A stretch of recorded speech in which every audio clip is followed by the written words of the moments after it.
actually pretty neat. It's really, first of all, it's really small for a console box.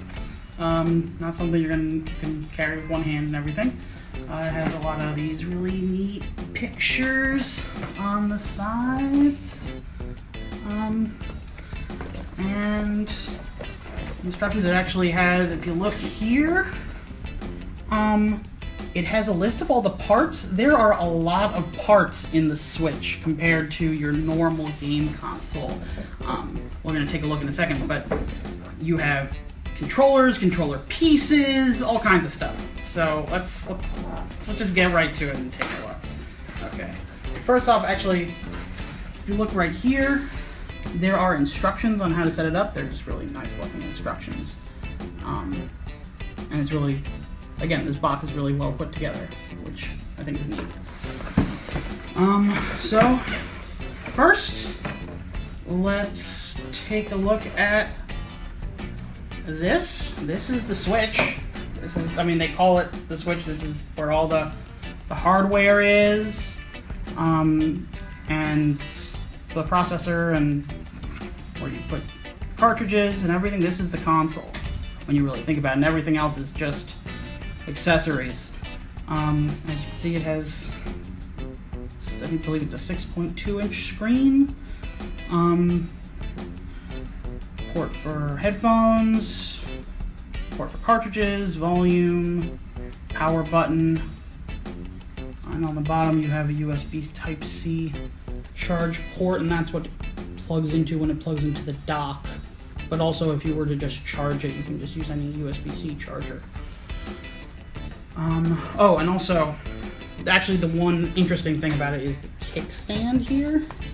I gotta take this little thing here. This is my main complaint. We're gonna talk, I guess we'll talk about this more in the review, is the fact that this kickstand does feel a little flimsy. There are ways to get around using the kickstand though, obviously, but it's something you should know. And also, this is where you put a micro SD card if you want to expand your storage. It's important to know. It's a little bit hidden. Since there are already games coming out that are actually bigger than the 32 gigs of internal storage on this thing, it's a good thing to know where that port is. Okay. Next up, Joy-Cons. Check these out. These are the Joy-Cons. These are the little controllers that you can either play, you know, local 2-player with one person holding each of these, or you can play in a game just holding these floating, or, my favorite, snap like that, snap like that, and this is your portable console. The sticks are pretty nice. I mean, in general, the buttons and everything feels nice. It looks great. I really like the colors. They really pop. I think the sticks, you know, sometimes it can feel like your fingers drift off them a little bit, but you know, all things considered, I would say these are pretty nice. Let's prop this up here while I get out the next thing.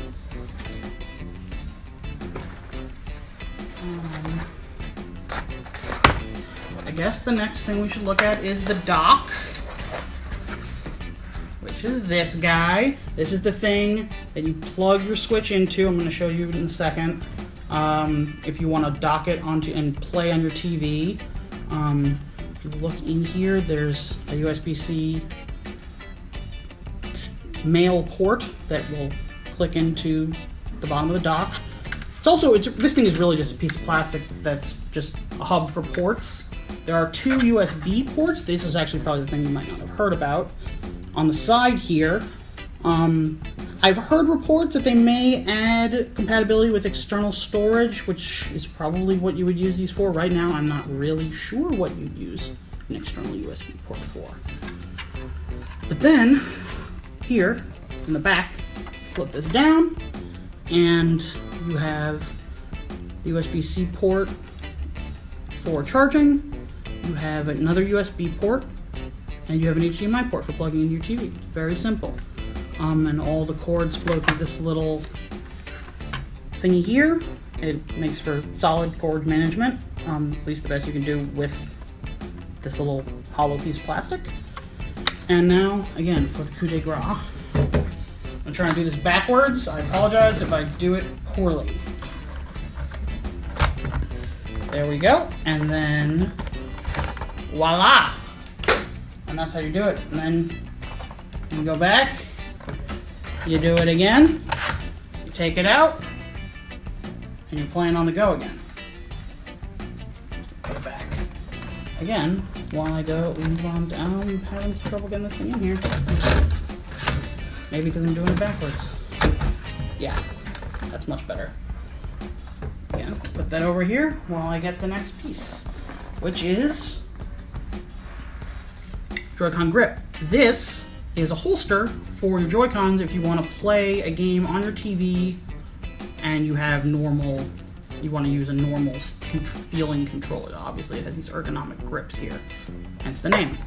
So we do one of these, and we do one of those, and we do that, and we do that, and you've got a little controller. I will say, compared to a PlayStation, a DualShock 4, or an Xbox controller, it feels a little small, like it feels narrow in your hands, but having played a few hours of this, you get used to it really fast. So, it's a pretty nice controller. I can't say, we don't have a Pro controller yet, so I can't say whether or not, how this compares to the Pro controller, which is an optional $70 add-on. So, for it to be worth it, it's gotta be better. We will let you know about that soon. Let's see, what's next? The next thing, you have cords here, power cord, HDMI cord.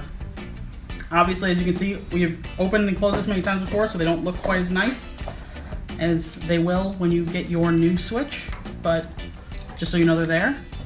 And then the last thing we have are these, which I'm blanking on what they're called exactly. They are basically little wrist strap slides. I'm gonna actually look on the name on the box. They're calling them the straps because they are wrist straps, but they also add, let's look at these. I think the best part about them is they add these little buttons. So if you are playing 2-player local multiplayer,